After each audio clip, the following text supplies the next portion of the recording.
Hi all, welcome back. We're going to demonstrate the boutonniere portion of the to complement the wristlet that we've just created. Again, we're making these all in real time.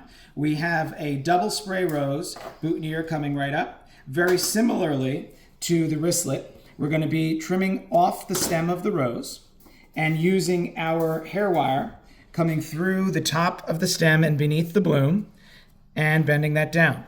Now, the only time you would use a 23 gauge wire on a boutonniere is specifically for a larger headed rose or a traditional rose.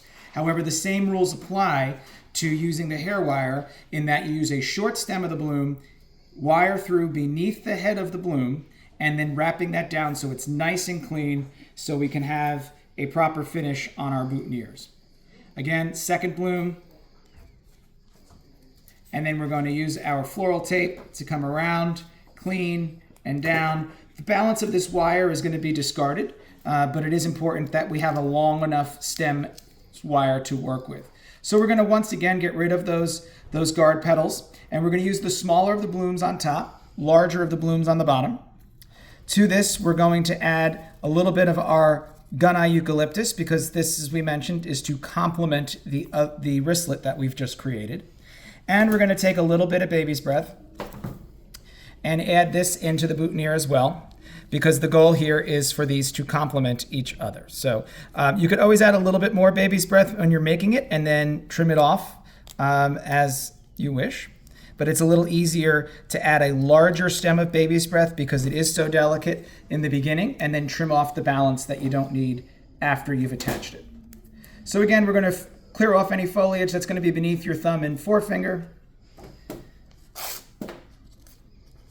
Coming around as high as you can to catch the foliage, the accent flower, and the wires that are attaching the bloom. And then you'll see that we're going to then trim this to be the same length or approximate same length of the stem to the blooms, right? So it is proportionate. And then today we're going to add just a loop of ribbon because the request was for it to complement the wristlet. So in order to make a loop of ribbon, you're traditionally taking a number 3 ribbon. You're coming together. You're using a hair wire so that when it is pinched together, you can barely see it, if at all.